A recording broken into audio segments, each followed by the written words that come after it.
Good morning. Welcome back to Jen's Awesome Show. I'm here with Olga, who is awesome and willing to hang out with me.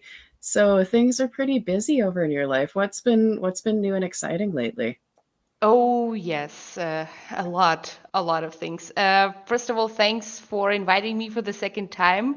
I've been really looking forward to it because, many things happen for Uplift, good or bad. We'll talk about this right now, I guess. Certainly a lot of things that were nerve-wracking, but at the very same time, very exciting for us here with Wombat. And yeah, it's good to have a chat about all of this, just as girls.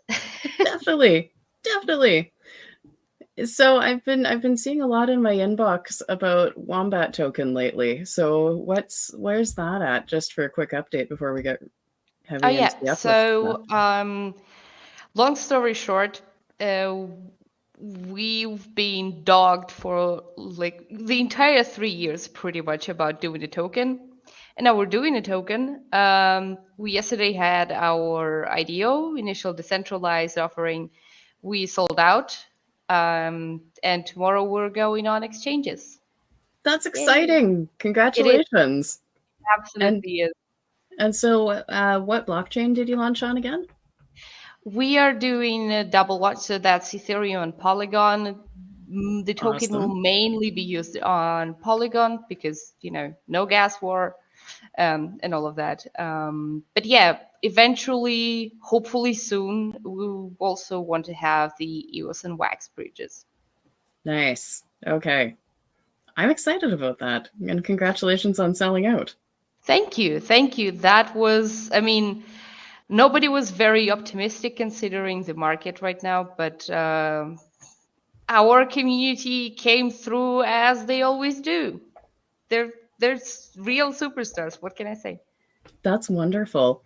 So let's talk a little bit then about community. Our community's had a bit of an upset in this last week here with Yeah. that news.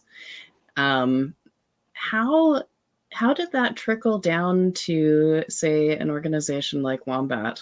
So if we're doing the whole NFT metaverse thing and it's kind of Minecraft based, kind of it hmm is, um, and a bunch of other groups out there are trying to do a similar thing, how does that affect somebody like Wombat? I mean, in all the fairness, our approach to the whole metaverse concept was a little bit different, right? We are, how do I put it? We're a tad bit lazy, right? So if there is already an existing great amazing solution or a game or an app, we don't want to invent a bike, once again, invent a wheel. um, so our understanding of metaverse is connecting existing things already. It's more of, I guess, not really interstellar travel, sort of a view on this, not really Ready Player One thing, kind of. But instead, it's just a vast network, kind of like railroads and whatnot. You can travel with the train from us in Berlin to Paris, for example, right? Mm-hmm.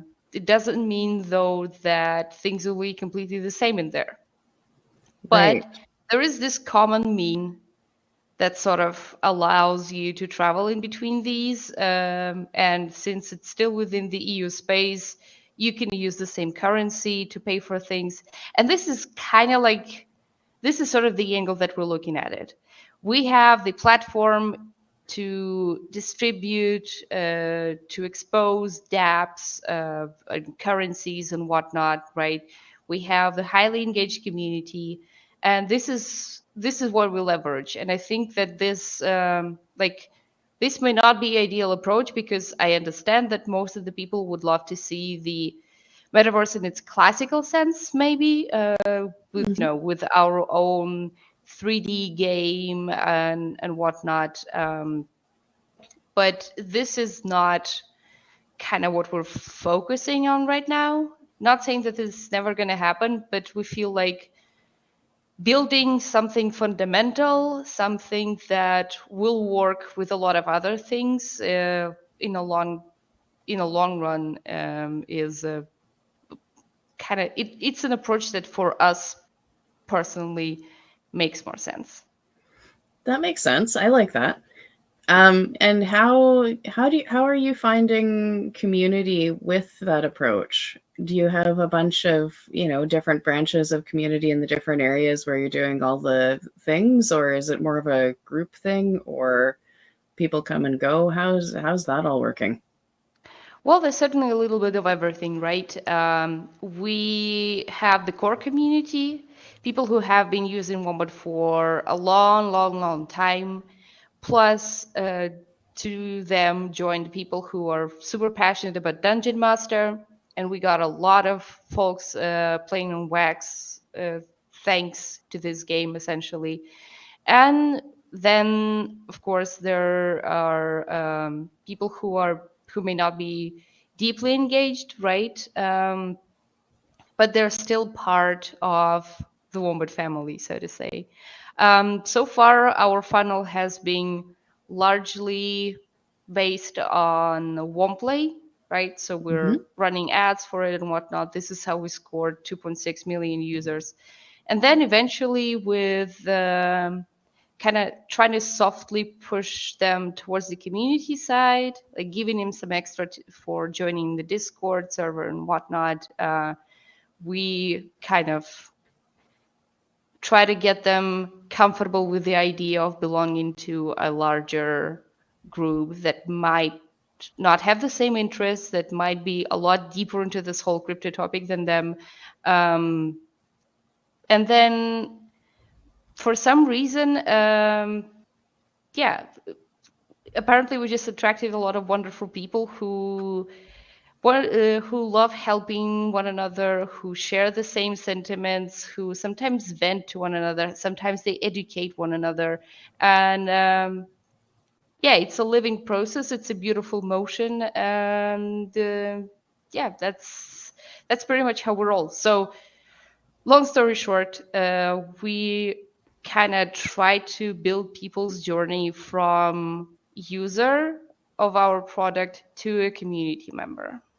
Okay, I like that. I haven't really thought as much lately about the process of getting to community, Oh yeah. um, because it's sort of my experience with the uplift was everything all at once. So there wasn't. It was a little different that way. Um, but yeah, that's a question I often want to know. How do you get people into your community, and do you find that your community consists mostly of people who are also playing the games and involved in what you're doing, or are there some people who are just part of the community who aren't actually playing the games? I do think that there are some people like that, right? They mostly join the server because it's easier than opening a support ticket or whatever. Hmm.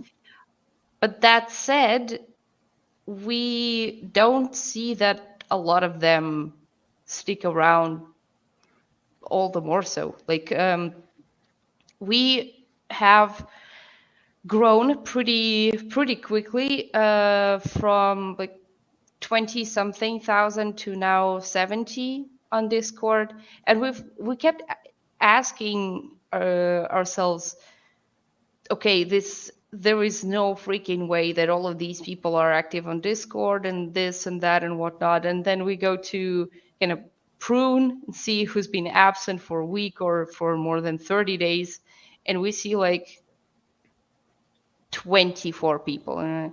Okay, so no, they actually are cool. That's impressive. It Very. is.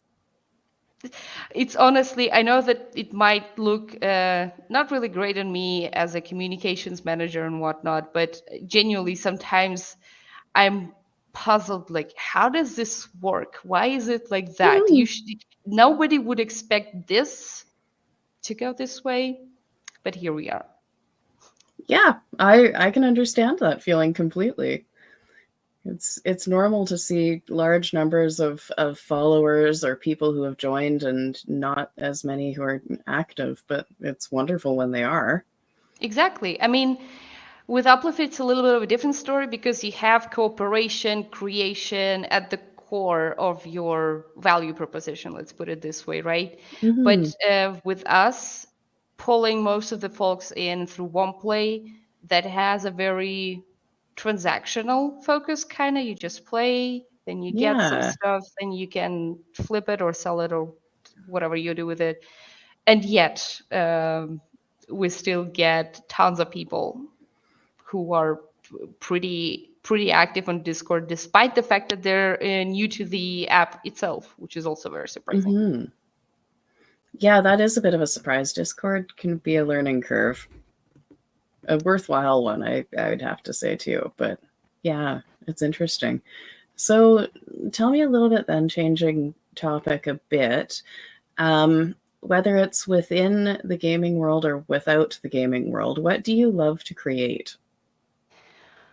Well, professionally, I love creating sort of safe spaces for people, I guess you could say, where they could express themselves, where they could connect, where they could, find something that would make them feel belonging to that and be like, yeah, that those are my people. This is where I want to stay. This is what I want to do. Um, Creating games has always, of course, been on the back of my head, but I kind of realized that, well, at a certain point, that I was too stupid to program them. That was like yes and no. That was a door closed shut. And then I did want to be a game designer in terms of writing the setting up and the game itself and the main mechanics, etc., etc. Um, but then again, I like the script writing training for this, so to say. And now building the communities around games and, well, let's be honest, selling games. This is something that I kind of have come to after the journalistic journey, so to say, around video games. That's what I found that is really exciting. I know that this might not be seen by the gamers themselves and by the outsiders, so to say, as a part of the creative process, right? But still, I do think that no matter how great the game is, without building loyal and engaged community around it, this will never be a success. So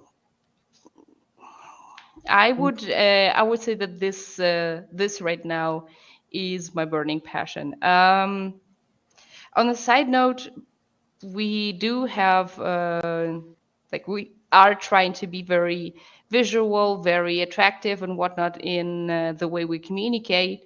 So I do actually enjoy creating all of those cool trailers and videos and whatnot. If anyone has seen our YouTube channel, you know who's behind that. That's a ton of fun. I'm always curious too about how you create space for a community. I mean, ours has sort of grown. Um, if I were trying to create a space for a community, what are the kinds of things that I would want to make sure are there? Like if you had a list of top 5 things that a safe community space needs, what would they be? Well, that's actually a great question. I recently finished that book, Building Brand Communities. Uh, I mean, I don't want to go all the business preaching stuff, whatever. But I think there were a couple of things that to me, they always seem very simple, right? But at the very same time, not everyone is very conscious about these. So first of all, there's got to be some core values, right? On the interest alone, community cannot be functional. This also has to be something that they do not only appreciate, right, but also something that resonates with them. And that makes it a lot easier for people to find common grounds, for people to come together for a certain goal, etc., etc. Then I would also argue that it's super important for them to care about each other, kind of, because if there is no such personal connection, sort of, then we're mostly talking about a group. They can be aligned on a common goal, right? They can be aligned on the similar interests, but without mutual, yeah, without some feeling, without attachment, without looking out for one another, this, I would say, would not be a community, and there certainly could never be a safe space if people do not at least consider one another's feelings, interests, and whatnot. And finally, I say that the community needs to clearly see their progress as a collective and individually. So you should always have a certain, how do I put it? That's not to say that you should always force your community to do some shit for you, right? But there needs to be a system in which they can kind of clearly see their evolution in this community from like a month ago, half a year ago, a year ago. So there needs to be something. This is why a lot of brands introduce ambassadors, VIP levels, and whatnot, because like this is a very clear marker of how you've progressed. Whether organically or if it was a pay to win, that's like a whole different story, right? Mm-hmm. But I think that this sort of a visual representation is very important. As for the rest of the two, I think this kind of largely depends on the community itself. On a very basic, primitive level, I would say there cannot be a community without any activities, right? Mm-hmm. People gotta do something. And of course, there can never be a community without feedback. Yeah. If you want to just have customers, just have a group of people, that's also fine, right? I think that works particularly well in a B2B sector where you have in a niche industry where you have like 30 possible clients, right? And oftentimes they would simply not even have a choice but to buy from you because that's a niche thing. But I do believe that with Uplift, with Wombat, or with any other gaming company, this cannot be like that. This is not this sort of a story. People need to feel that their opinion are appreciated. They need to feel connected to the team. They need to kind of feel again that they're not just being taken advantage of, that they are real participants of their journey. That's what I would say makes a community. I think that's absolutely perfect, and I see areas where we fit that description and areas where we can work on things, and I appreciate all of that. Thank you. So Thanks. yeah, so going forward from that, if I'm talking about community activities, if I'm assuming that the metaverse is a broad collection of platforms, activities, gathering places, ways we can do things together or do things separately and then talk about them together later. With that in mind, tell me a little bit about what kind of games you like to play, whether it's professionally or in your spare time. What appeals to you? I mean, this is going to sound very bizarre right now I've been ranting about the connection, the collectives, and whatnot, but I actually prefer single player games. Mm-hmm. Um, I don't know. Professionally, of course, we don't really have a say sort of in what games we play because we need to review certain things, we need to test stuff for one play, and like our content and community department is not the first echelon, so to say, in the choosing here. That said, when it comes to my spare time, I've I guess it's true for everybody who grew up in a very, very small place in the middle of nowhere. I used to always imagine a completely different life for myself, right? And this is how I pretty much got into games because I suddenly had so many worlds, different ones, open before me to explore them, to kind of conquer them in a certain way, to I don't know, to just submerge myself into this lore, the kind of these mechanics, this completely different status, right? During the day I would be I don't know, fourth grader Olga, um, trying to be a goody two shoes and a straight A student, and then in the evening I would play Postal. Again, an arguable choice for a child, but still, just as a sort of an illustration of of how it could be. And I think I've still retained this sort of a um, duality in myself. Like there's me, but there are also all sorts of ways and the possibilities and the skins that I could wear in these games. And this is what I love doing, to kind of relax and maybe disengage a little bit from the actual world around us. My recent favorite is Stray. That's an amazing freaking game. I don't know if you or your kids maybe already played it, Jen, or I'm actually not familiar with it, but that's not a surprise because I'm not familiar with most games. So, happens. No, it's cool. It's all the more so fun to discover it as, as a person who has not kind of been exposed to these sort of things too much, like me.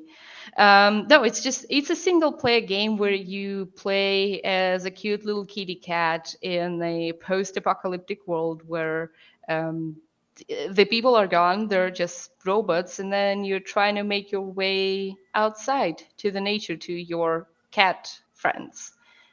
And this is such a meditative game. It's so nice. The colors, the music, the interactions in there.